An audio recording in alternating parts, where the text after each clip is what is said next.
Hey everybody, this is David, and today I'm going to be talking about Supergirl episode 7, Medusa.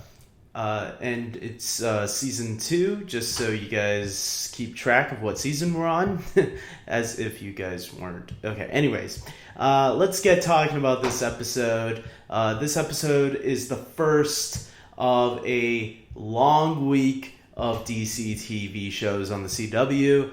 Gotham is airing at the same time as Supergirl, but I chose to watch Supergirl first so I could review this episode tonight. I will start off by saying this was a good episode.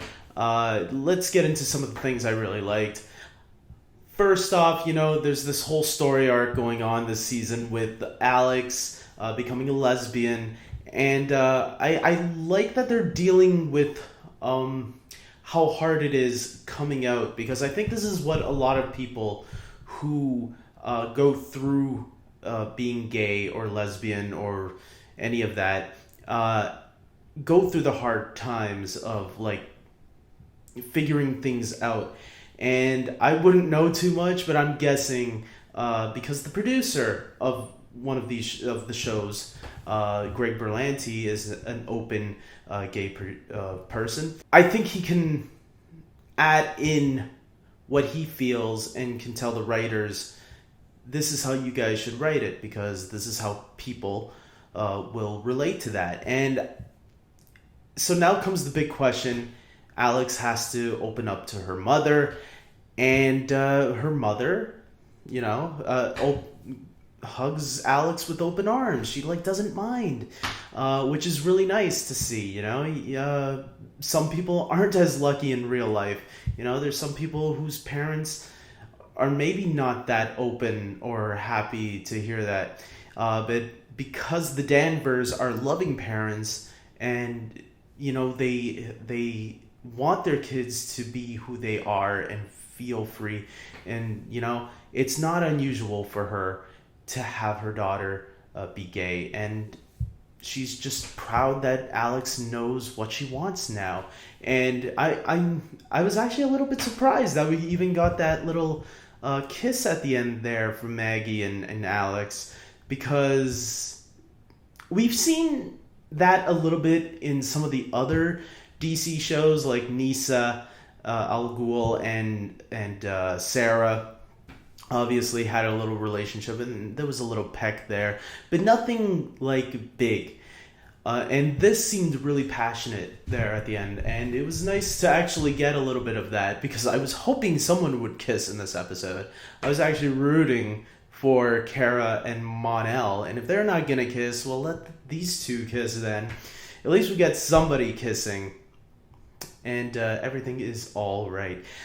Speaking of Mon-El and Kara, I like their little flirtation going on there. But let's remember, Jimmy also likes Kara, and I'm surprised Kara's starting to move away from Jimmy, because last season she was all clamoring for him, and now ever since the beginning of this season it seems like she lost interest in Jimmy, which is interesting. But obviously there's going to be this love triangle, and that always worries me about any of these type of shows, because love triangles on the CW, they could be a little annoying sometimes when okay, come on guys, you two should be together.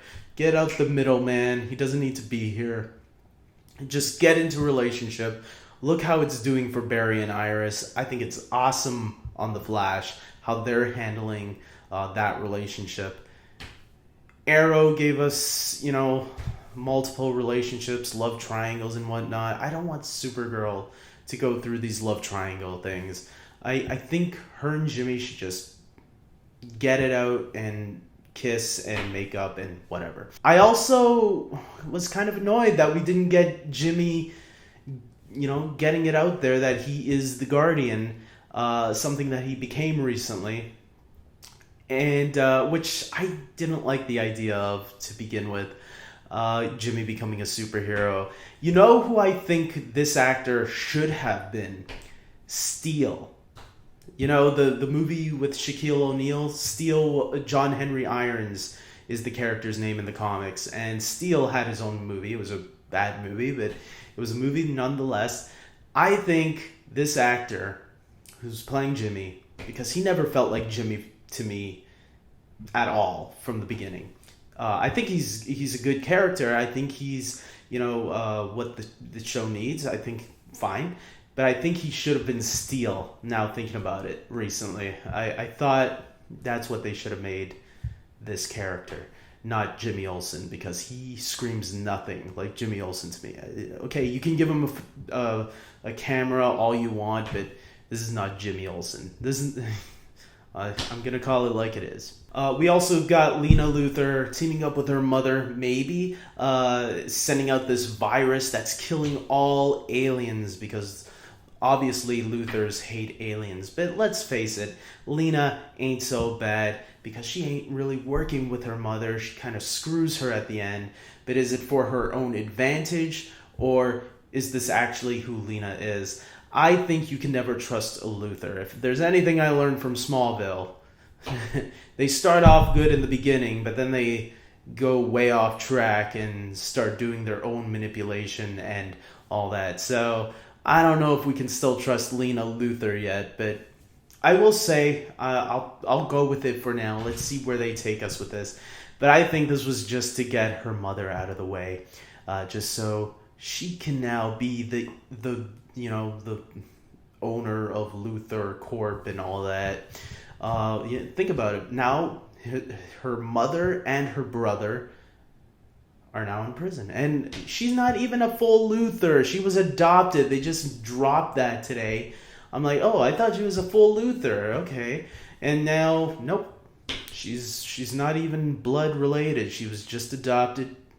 The Luthers, Lionel and Mrs. Lionel decided to not have sex anymore because they had enough with Lex. So they said, let's get a daughter and treat her like our own, but love Lex more.